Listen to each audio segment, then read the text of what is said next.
Listen, I'm willing to help you out, but we need to have a serious talk first.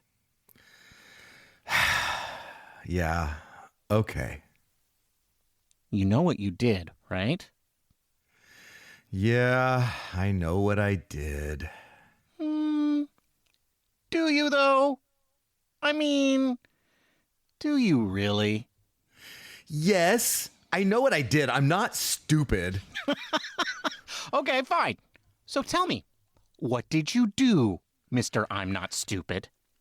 I got over optimistic after the Giants played one good game coming right out of the All-Star break. That's right. You took one outlier event that came along at the perfect time to fool your little monkey brain into thinking it was seeing something that wasn't actually there. But Ben, I mean, they played their best game of the season. They 7-0. I don't care for Roop anymore, but 7 innings pitched, 2 hits. Bryce Eldridge doing manly things. I mean, Willie Adames hitting grand slams. I mean, it was all there. Yes, it was Slam Francisco. I get it. Yeah. But Matthew, I watched the game too. And there's nothing wrong with enjoying those games when they happen. But that doesn't mean you go off and do rash things. I know. Good. Now, what was the bet again? I bet that the Giants are going to win 4 games in a row on Saturday. Matthew, no! Not the impossible 4-win barrier! What were you thinking? Well, Logan Webb was pitching. And the Mariners can't hit at all. And the Giants look so good on Friday. You know, Willie, Bryce, Leonard, okay, all yes, the Grand guys. Slam. Yeah. Bob, can you believe this crap? Temper your expectations, Matthew. What do you mean temper my expectations, Bob? You're the one that I made the bet with. What? Anyway, Ben, could I possibly borrow $10,000? Absolutely not! Bob, you're horrible, and I can't believe you did that to him. Just hit it.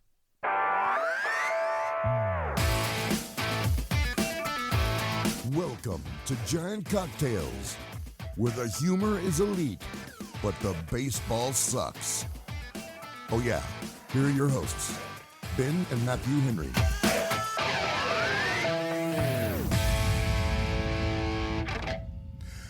Welcome to episode 383 of Giant Cocktails. Ben, 17-year-old Mel Ott hit 383 in 35 games for the 1926, yes, 100 years ago, New York Giants. Ott, of course, would go on to play 21 more years for the Giants. Wow. With his last 7 years as a player-manager for the team. And, of course, he is a Hall of Famer, an 11-time All-Star, and has the 3rd highest B-WAR in Giants history. Let me guess, it's Barry and Willie ahead of him? I think so. Yeah. Okay. Yeah. I mean, there's a reason why certain names just stick around, right? Now, of course, they didn't have numbers back there, and he had his quote-unquote number retired, and so then it just... That's why you have his name out there on the wall. Actually, is that true? I don't remember. I feel like... Was he number 3? Or am I conflating that with somebody else? Oh, man, I'm getting too old. I can't remember these things. But anyway, his name is up there. His name is up there. And I think is it just Christy Mathewson? No, this is going to bother me forever. I'm going to have to go research it. But anyway, yeah, Mel Ott, one of the all-time greats.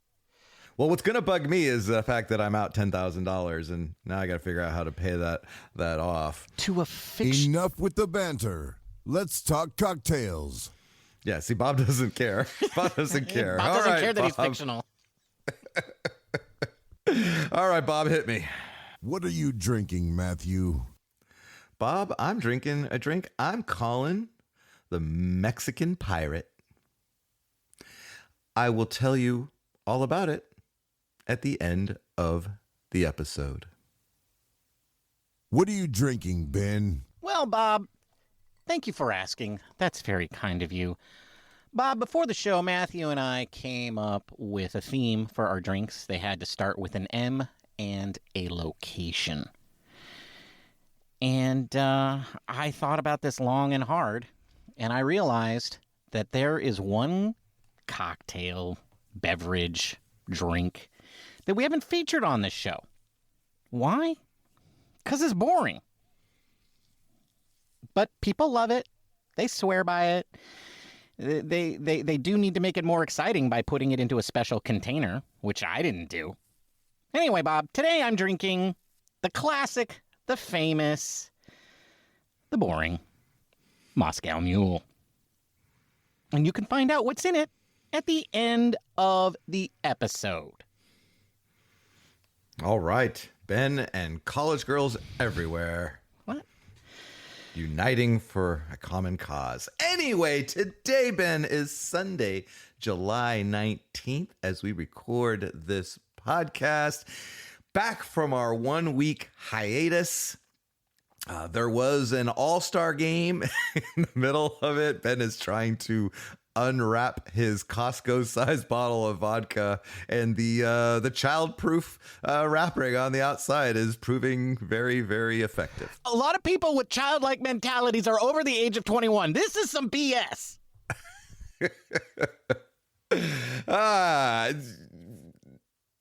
There was an all-star game in the middle of the week. I don't think we're going to talk about that much. Logan Webb didn't even show up. Luis Arraez struck out with one of the weakest looking strikeouts that you've ever seen for Luis Arraez. Did play some excellent defense at second base, I will say. Yeah. Which, that was great. So the fans are that's unimpressed. all we're going to say. Well, hopefully the fans are unimpressed, but the front offices were all very impressed. Exactly. They're like, oh, you can play second base. Yeah. Then we got back to reality, Ben, and the Giants went 1-2 against the Seattle Mariners, bringing their record to 42-57, which, yes, is 15 games under 500. You know what they say, Matthew? What? Oh, there goes Rabbit. Okay. Is that what they say? All right. Yeah. Back to reality. Oh. Oop, there goes gravity. Yeah. Okay. So what are we going to talk about today? Well, we are going to talk about the Mariners series because there were some things happening. That first game did give me some hope. Yeah, I'm a little lighter in the wallet because of it, but that was the kind of game that you feel like could turn a season around, could point you in the right direction, could give you some hope in a season of darkness. But no. Nope. So we're going to talk about that. Then, because there's nothing else to talk about, we're going to talk about trades for like the fifth time. We'll try and come up with some other things to talk about in regards to those trades rather than just, the same old. But it is trade season. It is the time. And now we will see. It's the only thing we have to look forward to. It's the only thing we have to look forward to is who we're going to get for losing 100 games. Because I tell you, I don't think Luis Arraez is going to move the needle that much. But Robbie Ray and any of our relievers going, that is going to add extra losses for sure. So we better get something good. Okay, well, we'll talk about that. But first, some tidbits. First round draft pick, chicken sandwich guy, did sign his contract. You mean Mr. Fauna, right? Yes. Yeah. Flora? Fauna? One of those. Yeah. Carson, right? It was either Carson, Tyler, or Trevor, or Bryce. It was one of those four names. That's not really that fair of a bet to make, but I just named 90% of all baseball players. Well, I think there's a lot of Jacksons out there too, which, I think that's his real name. Jackson Fauna, Flora? Whatever. I don't remember. Anyway, he signed a contract, so he will be up in the majors by the end of the month. And, who's not in the majors anymore is Eric Haas, who got DFA'd to make room for Daniel Susac rejoining the club. The Giants decided to triple down on their rookie catchers. Well, it's really a question of quantity, Matthew. Like when you have a bunch of rookies, if you have more of them, it makes up for the fact that they have a lack of experience. So that's so three. I think three is the right amount of rookie catchers. Okay. Well, Kavanaugh has been doing very well, which I think speaks to the fact that they let Haas go, because Kavanaugh actually seems like he's got a sense of the strike zone, which is as a hitter. Which is amazing. He's been amazing, and he actually had a tremendous performance over the weekend. I like him more and more that I ever watch. I like him the more and more that I watch him. Yeah, I agreed. Other news is that a couple of Kavanaugh's teammates in AA, Bo Davidson and Parks Harbor, were promoted to AAA Sacramento this week. And then Dakota Jordan, Gavin Keelan, and some others moved up behind them to AA. So we're seeing some movement, Ben. We're getting closer to seeing the future is now. Hang on, I got to go check the rules here. The Giants' way of player development. We want every player to touch every level for a significant period of time. And ideally, that would mean they spend a full season at every level. A full season. Does Buster know that this happened? I feel like he should know. Right. Maybe they realized that having 27-year-old rookies isn't the way to go. But that's the Giants' way. That's the way the Giants do things. Like, what? Call up a young player before we have to, because otherwise we'll lose him entirely? That's ridiculous. I think Bryce Eldridge might have broken that mold. He might have. They might have been like, whoa, guys can be good when they're under the age of 26. So, so he's paving the path for the rest of them. Thank God. I mean, look, every player's on a different path. That's the way this really works. Your organization should just be good enough to make sure that everybody's advancing at the pace that they're capable of. And I know I just said a lot. And no, the Giants have traditionally shown that they're not capable of that.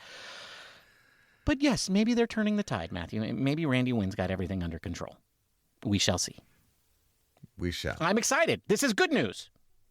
Yeah. I mean, names that we could be seeing these guys by the end of the season.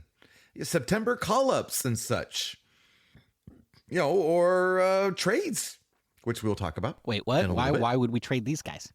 Not these guys, but they will create some trades. Could create some opportunities for these guys. Yeah. Join the big league club. Right. When they trade those guys for the kind of guys that I want them to trade for, then they'll need to call some other dudes up. I get it. Yeah, all right. Because guy leaves the big league roster, you got to have somebody fill. Well, this is fantastic news. Fantastic news. So they're moving on up to the east side to get themselves a piece of the pie. That's right. In a deluxe apartment in the sky. Yes. Right. Anyway, Ben, game one. Cannot say enough good things about game one. I want more game ones. Can we just have like 2 out of every 3 games in a series from here on out be like a game one? I would love that. No. I knew you were going to say that. I mean, because no, we can't. Like one of the things that was really not featured a whole lot in that game one was the bullpen. And that's problematic. It's funny. I think in the 9th inning, with 1 out in the 9th inning, and I can't remember who was calling. I think Fleming on the radio said something to the effect, if the Giants can hold on here, they'll have won 3 in a row. There's 2 outs in the 9th with a 7-0 lead. And he meant it. He meant it. I felt it. I was like, amen, man. Yeah, Dave, it's been that kind of season. It's been that kind of season, Dave. Like, even with all of your, I'm going off here to call the national game of the week, you've still seen enough of it to know. Dave knows. Dave knows. Dave knows Dave knows that he is the best manager in the organization right now. Yes, he is. Right? Yes, he is. And I mean, and that's saying a lot because, allegedly Dusty and Bochy are both in the organization, and we've got 2 former managers on the coaching staff, and yet somehow the only person who seems to know what should be happening is Dave Fleming. Blows your mind. I'd take Dave Fleming. Next season, unprecedented. Dave Fleming goes to the dugout. Yeah. At least let him be the bench coach. At least he'd be like, "Hey, I think Barracoda's hurt." Come on, I think Barracoda's hurt. Listen to him. I think we should get our 7th inning guy ready now. With the guys at 80 pitches and pitching in the 7th. Let's just get them up in the bullpen and those sorts of things. Yeah, little things like that. Other great things that happened on Monday. Willie Adames hits the grand slam. Bryce Eldridge hits a home run. Jung-Hoo Lee proving why some days off for Jung-Hoo is beneficial. Yeah. Goes 3 for 4. Yeah. It was Friday, but yes. I'm sorry. Yes, Friday. We keep seeing evidence about how Jung-Hoo Lee just responds so well after a day or 2 of rest. And I just don't understand why they don't give him that. And granted, he's been pretty good this year and really hasn't shown any, but he was starting to struggle a little bit going into the All-Star break. And then, bam, just comes out swinging. And, those are the kind of things that you would think that the team would recognize and do more of. I mean, I agree on a couple of counts. I think there's a certain element of one, you don't trust the people that you have to replace him with. And then 2, it's when it's really difficult when the team is performing how it is to not put your quote unquote best names out on the field, even though you know that that's not going to get the best performance, right, in the long run. Melvin had the same problem, right? He didn't have anybody else. And that's why he ran Jung-Hoo Lee out there every day. Because he didn't have anybody else. I think that's what we're seeing here. It's just sort of it's really hard to not write his name down when you don't really have anybody else to replace him with, and the team is playing so poorly. And I think they were really in a place where, even as the losses have been piling up, they still feel like we can't let it get worse. I think there's a certain element to that. They still haven't accepted the fact that this is a dumpster fire. And let JHL have some rest and not have to bring in the garbage smoke all the time. You know what I mean? Game 2 started out really great, Ben. I was like, yeah, I'm winning that $10,000, man. I was texted Bob some serious trash too. Yeah, and Webb cruising through 6. He only allowed 1 hit at that point. Just cruising. And then Devers and Adames hit the home runs, and I'm like, yeah, we are on track for 4 in a row for the first time this season. And Matthew, Webb only allowed 2 hits the whole game. Yeah, that's 7th inning though. And he did take responsibility for it after the game about how he preaches how you got to pitch with aggressiveness and all that. But he hit a guy at an 0-2 count. Then he walks the next guy, and then he just hangs a slider where the left-hander likes to hit it, and that rookie just launched it into the outfield. And then the game was over. You knew the game was over at that point, even though it was technically tied. I mean, it was over. Here's my question for you, Matthew. Okay. And to the listeners. I'll think about this after I ask the question. Could there even possibly be, I'm not even going to ask if this was the most ever, but could there possibly be a more Logan Webb-esque game than this one? This game, I think, describes Logan Webb to a T. This is the vibe of Logan Webb. Absolutely a fantastic starting pitcher one of the best pitchers in Major League Baseball. His cumulative stats prove that every season. He gets Cy Young votes. He is easily one of the best pitchers in Major League Baseball. And yet, sometimes it feels like there's something missing. There has always been this reluctance to call him a true ace. And like, I don't think that's fair, right? Because I know what makes Logan Webb good is the fact that he throws balls in the strike zone that hitters think that they can get to, and then when they do hit it, though, they don't hit it well. Right? Right. That's what makes Logan Webb good. So a lot of balls hit into play, and sometimes that can work against you, right? And that's why he has those games where he gives up like 7 hits in 2 innings or 12 hits, whatever, right? And those are the games that really frustrate everybody. And I think those are the games that ultimately give you this sense of like, oh, he's not a Cy Young guy, or he's not a true ace because he doesn't just strike out a bazillion people.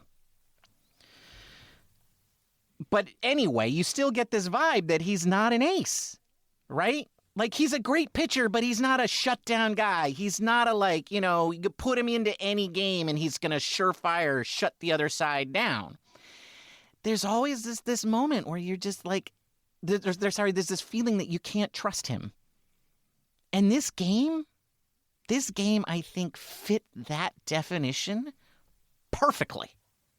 Because he was amazing. Like, especially after coming off of that whole social media thing where he got called out by, a KNBR intern, a barely a step above us, like you're basically the equivalent of Bob. Don't give me that look. And, it's like a statement game. And then he just screws it all up with a hit by pitch, a walk, and then a hanger. And it's all gone. It's all gone.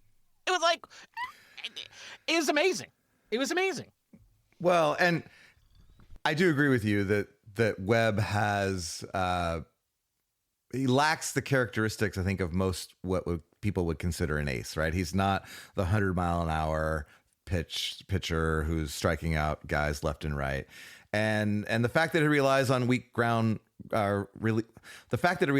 contact is what makes him effective. And so that is also susceptible to getting hit. Yeah, that happens. And I think we've seen that. We've seen that happen. Today's game wouldn't have been such a big issue if the Giants didn't suck so bad this year, right? Because there's a spotlight on his starts because we feel like it's the only chance for the Giants to win. Well, that's true. I mean, that's absolutely true. Like, this game, that wouldn't have mattered if the Giants could have scored 4 runs in 9 innings. Right. Yeah, for sure. Or like at least had done it before the 7th, right? Because he could have still walked away with the win.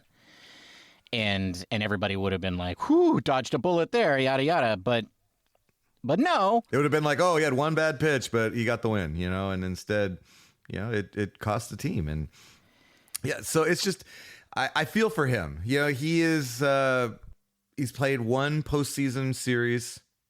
He's been vilified by some of the Giants, quote unquote, media. And I feel like he deserves better because he's having to eat this team's weaknesses. Well, when you say quote unquote media, are you referring to me? No, I'm referring to the KNBR social media dude. Yeah, because I was going to say there's no quote unquote. We are not media. No, we're not media. Yeah. But someone who's affiliated with KNBR would be considered. We're 2 brothers having a funny conversation who put the phone recording on the internet. That's not media. That's right. Content. Oh, okay. Exactly. Yeah. I agree. All right. Well, game three, Ben. I thought, okay, we can still salvage the series. It's Robbie Ray win day. We could still salvage the series. And for a while there, I thought we were going to do it. We got out to a little early lead and but then Robbie Ray just could not throw strikes. could not. He just, I mean, and to be fair though, 200 runs, Casey Schmidt not fielding or not throwing the ball, fielding the ball, it did hurt him. So it's a different game if those errors aren't made, but we've seen this time and time again with Robbie Ray this year, just struggling to get through 5. I mean, I was really hoping we wouldn't see another start like this from him. I think this start ruined everything for his trade value. Like, yes, he's got 2 more starts to make before the deadline. But man, if this one game didn't happen, then you put together a really strong string of consistent performances. We really could have hoodwinked somebody. We really could have tricked somebody into thinking that he had it all figured out and it was all fixed. But now we can't. Now, he is who we thought he was. To quote a GIF that you sent to me earlier today. That's right. It's like, come on, Robbie. You couldn't have stuck it out for 3 more starts. Got it into the 5th inning. Like, just, God. Come on, man.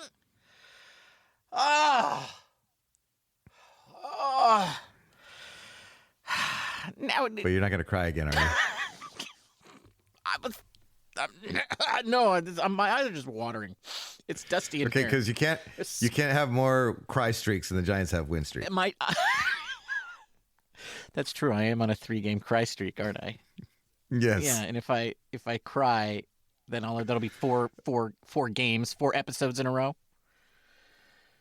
I don't see why I can't. That actually seems to be wrong, Matthew. It feels like I should have way longer crying streaks than the Giants have winning streaks if they've never had a 4-game one.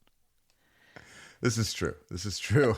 I see your logic there. Yeah. Okay, go ahead. Proceed. Cry. Well, no. Now I'm amused.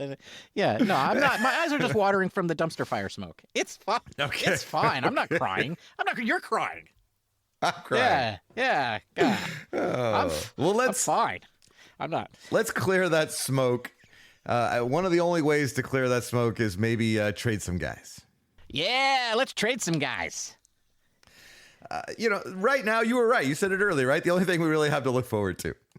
It is literally the only thing we have to look forward to. And it's, it's not a good thing, but it is intriguing. It's curiosity. Your interest is piqued. Yeah, I mean, it's supposed to make the team better, right? In like 3 years. Well, yes. Yeah, but that's all we got going on, Matthew. Like nothing, like even if let's say the Giants decided they were going to be buyers. Okay? For whatever reason. Okay. Would we all be happy or would we be surprised and dumbfounded? We would be upset. Oh, surprised and dumbfounded. Yeah, we'd be upset because we would know it doesn't matter how many games you win. You sucked so bad at the beginning of the season that anything that you do now is pointless. So, of course, it would be pointless to buy. So, yeah, this is the only way we can make the team better is by trading guys away. And then after August 3rd, it's all fire bells, baby. Yes, with manager Matt Williams. Yeah. Giant fireballs. Yeah. Hey, Matty, I just wanted you to practice this. There's no crying in baseball. Just like Jimmy Fox, baby. Although I don't think Jimmy Fox said that. That was the fictional character that said that, huh? Yeah, Tom Hanks said that. Yeah. And you know what? You can cry in baseball. That's totally fine. There's nothing wrong with crying. There's nothing wrong with crying. No, there's not. And there's nothing wrong with women playing baseball. So we are going to be big Fire Bell fans for sure. But they better not until suck. then, Ben, They better not suck. You talk about how the Giants trading players will help the team get better. So I guess that begs the question. What kind of player are we looking for in return of these trades? Like, if we trade Luis Arraez or Robbie Ray, are we expecting a major league player back or some like guy you've never heard of who went to a senior prom in 2026? It better be a guy I've never heard of. And I don't care if he went to the senior prom or he has only ever lived and consumed baseball wherever he grew up. Like, I don't care. I don't care, but he better be a guy I've never heard of. No, if they get anything back to like, they don't. I don't think they have a single position where they need to get a major league player back, right? That doesn't make any sense. Like sometimes teams will do that. They'll be the selling team, right? But they'll also take back a major league capable player because now they have a hole somewhere in their roster that they need to fill for the rest of the season. I don't think the Giants have that. So it better be... We're actually looking for spots. Yeah. for guys. It better be a name I've never heard of. But here's the thing. Like, I think that we all assume that, right? I think I know what most people expect them to do, and what I expect them to do, but it's not what I want them to do. Okay, so what most people expect, you're saying, is get some like AAA pitchers, some older, almost major league ready pitchers, because we seem to be lacking in that area. Yeah, we need somebody. Is that what you're saying? Yes, we need somebody to replace the Mason Blacks and the Carsons and all that. Yeah, and the Kyles and we those guys are all gone, you know, and we don't have anybody now at that level. No Kai Wei Tangs, nothing like that. We need somebody at that level to lengthen the depth of the starting pitching for next year and the year after that, right? We don't have basically AAA prospects as for starting pitching. Mm-hmm. And I think that's what everybody expects the Giants to go get. And that's what I expect them to do too. Okay. Well, I wouldn't mind a lottery ticket, though. I wouldn't either. That's not what I want. I don't want them to do that, but that is what they will do. I don't mind them going after some guy who's like, 18 years old and just drafted last year, or no. Or 17 years old and that's too coming young. out of the Dominican League. That's too young. They need 21-year-olds, Matthew. Well, you said 21-year-olds are too old. I'm like... No, I didn't. I said 24-year-olds are too old. 21-year-olds are perfect because they're the Bryce Eldridge age. But I guess my point is that you have to get guys that are not as well regarded, but have a lot of upside. And you're banking on that upside. You're banking on a guy that has tools, putting it all together and becoming a good major league player. Like, and we know through like Brian Reynolds back in the day, with the Andrew McCutchen trade, there are things where you get a guy that maybe just he's on the fringe and then you get him and all of a sudden he turns it around and becomes a really great player. That's what I want. That's the kind of guy that I want. I don't need someone that's like going to be our fifth starter or could be our fifth starter. I agree with that for sure. Even though we might need a fifth starter, we might need that, so I guess it wouldn't be the worst thing, but I'm just saying, I don't know. I kind of like, let's roll the dice, Buster. Let's play a little truth or dare. I don't know. Let's just go for it. I agree with you to an extent. I mean, here's the thing. I want the Giants to build around Bryce Eldridge. That's what I want them to do. If you're going after AAA pitching, you're still building around Rafael Devers, Matt Chapman, and Willy Adames. Right? You're still trying to make that work. I think, and those guys are kind of going to be of their lowest value in the near term to then flip, right? Any AAA level pitcher is not going to be really that flippable, right? You're not going to then also be able to trade him in a year or two and expect to get more for him or the same for him than you gave up, right? In terms of value. So, like, I agree with you that they should go younger and take bigger risks, right? I think they should go for guys that can be then traded again later and still be young enough to be called a prospect and therefore have higher perceived value than what they will actually end up having, because most of these people don't pan out. That's just the nature of being a prospect in baseball. But that's the only reason that I would go for somebody that's 18 or 17 or any of that age, right? Like, I really do think the Giants should be building a large backlog of players who compete with each other who are all around the age of 21. So that they can be hitting the major leagues when they're 23 to 25 years old, when Bryce Eldridge is also the same age, and suddenly you have a really good core of young players that are homegrown that you can then augment with free agency or possible trades. Now, I will say that's another reason, though, to go get the 18-year-olds, right?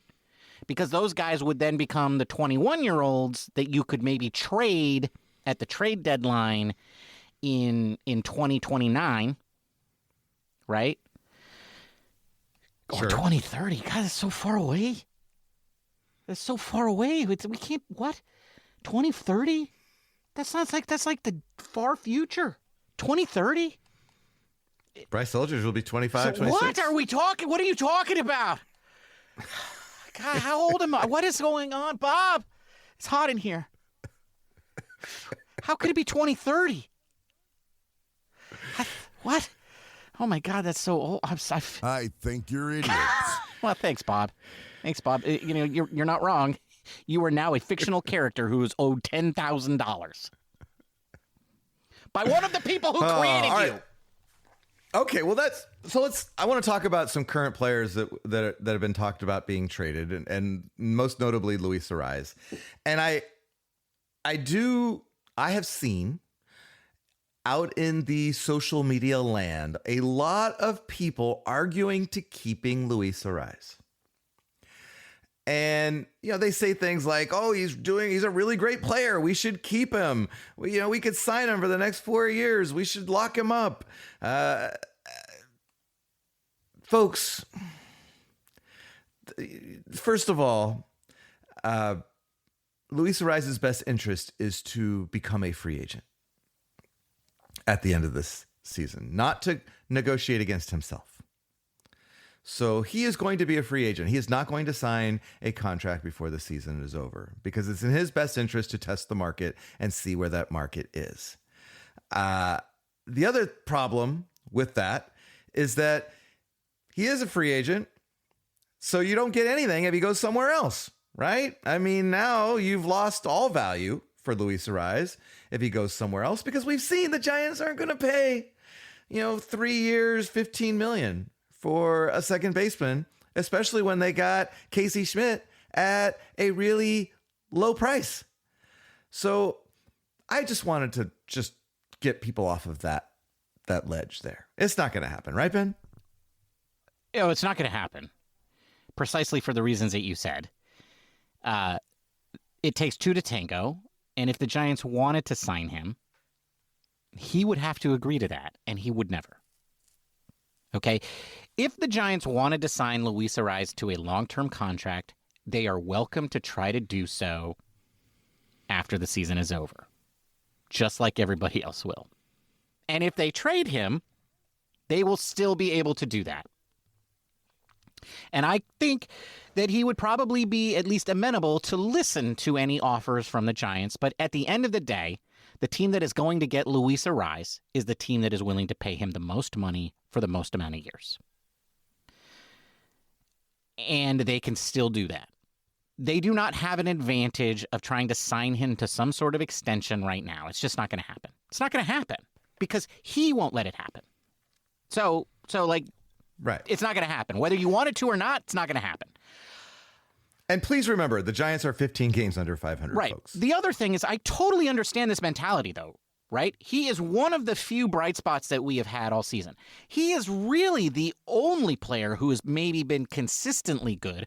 Casey Schmidt has been pretty good, but, I think went on the IL for a little bit. So, he's really the only guy that's been consistently good. He's been a fantastic story. The whole thing of playing great defense at second base. I get it. I understand. Yes, I like to watch him play too. Here's the problem with signing him to a long-term contract, though. It's stupid.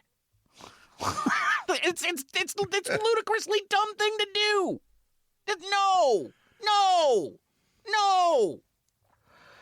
Trade him get what you can back for him, and then if you really want him long term, make him an offer when he's a free agent, just like everybody else. But no, don't do that either, because you got a lot of other options. And Matthew correctly points out Casey Schmidt being the foremost among them. But, I'm the kind of guy who thinks they should trade Casey Schmidt, too. And Ramos. And Jung-Hoo Lee. And get a bunch of 21-year-olds. That's what they should do! I'm still in the Casey Schmidt is still young camp, and could be still cheap and young, and could be a great second baseman for the next several years. Historically speaking, Matthew, Major League Baseball players' best years as hitters has been at the age of 27. I will grant that age has increased in recent years. But historically speaking, players' best years happen when they're 27. Jung-Hoo Lee is 27. Casey Schmidt is 27. I believe Elliot Ramos is 28. Okay? They are all at their peak prime of their careers. You would be selling high on all of those guys. Trade them! That's right. See what I'm saying? Like you all think of these guys as spring chickens. They are all old. They're all in the prime of life, and they need, their value is only going to go down from here. Okay. Well, you mentioned Elliot Ramos. I think he's a dark horse candidate to be traded. We just saw Bo Davidson at Parks Harbor, now in AAA. They're just a short ride to Oracle. And then we have Victor Barracoto playing a reasonable facsimile of Elliot Ramos. So I could see Elliot getting traded. And you know what? We got Gavin Keelan not too far down the path either. So let's trade Casey Schmidt while we're at it. Yeah, I'm glad you agree with me. Let's do it. Buster, trade him. Matthew and I agree. Casey and Elliot. And hey, let's throw in Jung-Hoo Lee too, because he's gonna opt out. He's gonna opt out, guys. He's gonna opt out. And so sell now, sell high. That's what I'm saying. But no, I agree with you. I agree with you that Ramos it could be a possibility. But you know what? I don't believe it. I think the Giants are going to do the safest things possible. The most extreme trades that you're going to see are Killian and Brubaker. And those are only extreme because if they trade those two, the Giants are going to lose 100 games this year. If Killian and Brubaker are traded, the Giants will lose 100 games. That's the extreme. Yeah. Okay. And then it's going to be Ray and Arise and nobody else. Those are the only four that will be traded, and they will get AAA pitching. It's predictable, it's safe, and that's what the Giants do. All right. Well, Ben, there is a little bit of hope. The Giants are going to Kansas City next, and they are playing the Royals, who are 40-60, 20 games under 500. This is where it turns around, Ben. This is one of those teams that needs the floor. This is why they're going to have a floor. This is the Rockies, it's the Royals, it's the Twins, it's the Pirates. How are you guys always so bad?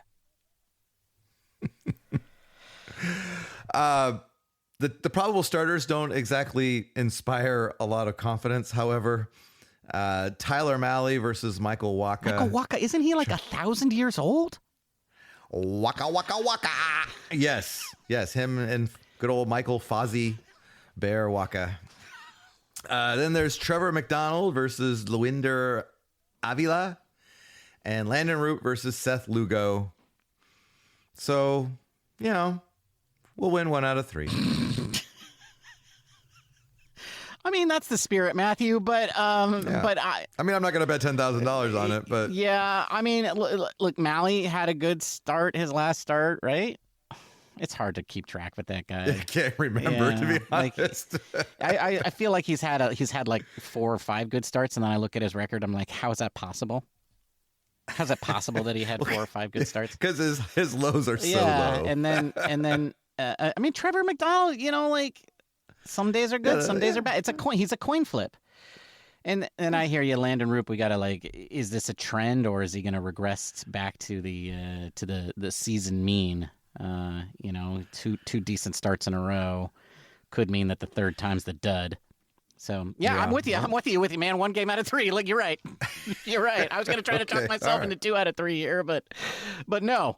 Yeah. No, the Giants are giving you no reason to believe otherwise. They don't. Isn't it time for the booze, boys? Yes, Bob, it is time for the booze. What are you drinking, Matthew? Bob, I'm drinking a cocktail I'm calling a Mexican Pirate. It's really just a rum old-fashioned, but it's got really good rum. Got 2 ounces of Jamaican rum. I'm using Flor de Caña 12-year. Appleton Estate signature would also be a good one to go here. Pretty much any Jamaican rum. A little bit of funk. That's what you want. 1/4 ounce of rich Demerara syrup and 2 full dashes of mole bitters. The mole bitters that I got they come in this little round bottle, and you have to, like, the little bit that comes out when you shake it, it was like 8 of those.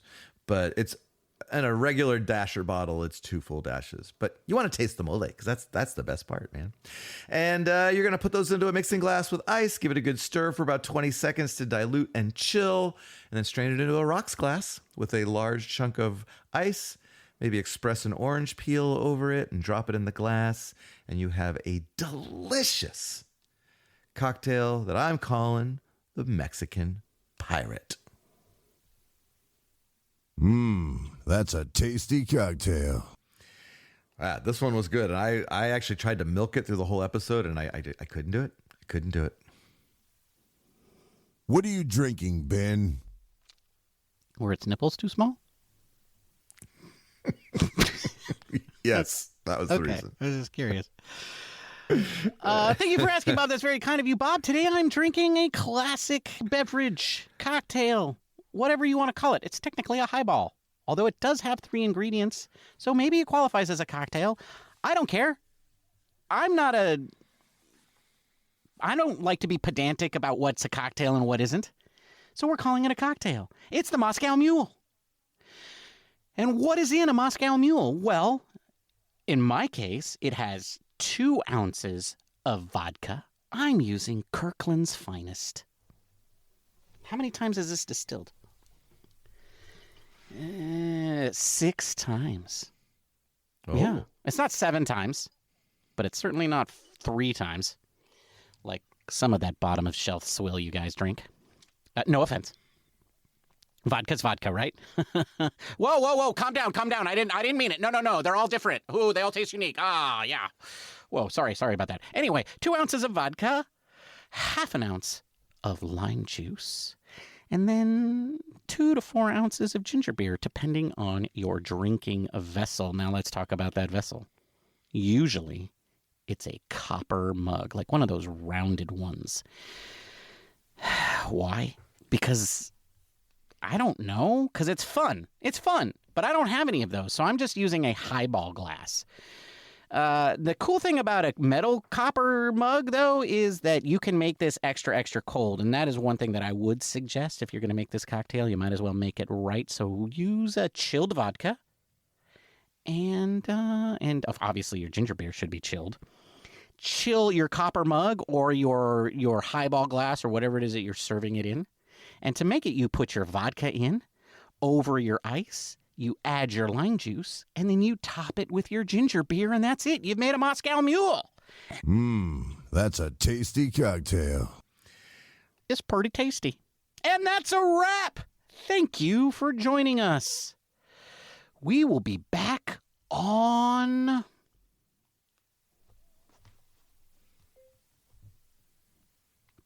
Thursday after the Giants have taken on the Kansas City Royals.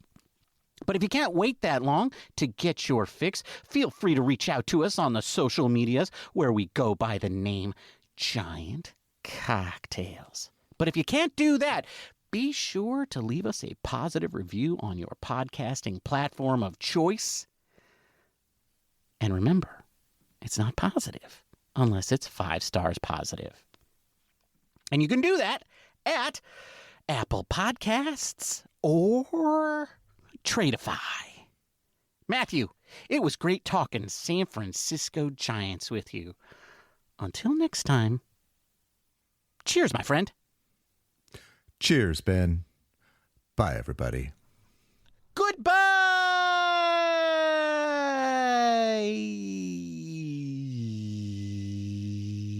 Trade 'em all.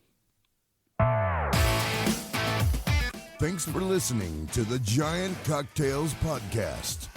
The next round's on me.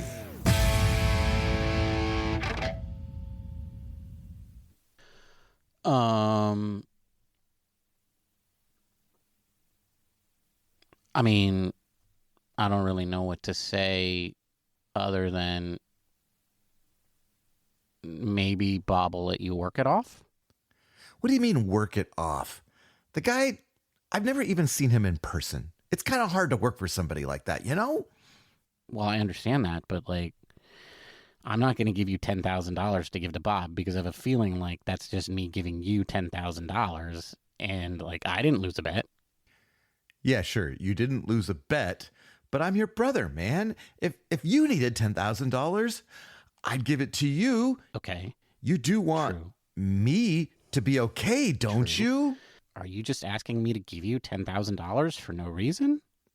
Well, not for no reason, but yes. Give me $10,000, dude. Well, okay.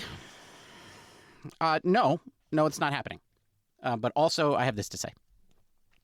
Penis. Subscribe now while you're still drunk. I'm going to edit all that out.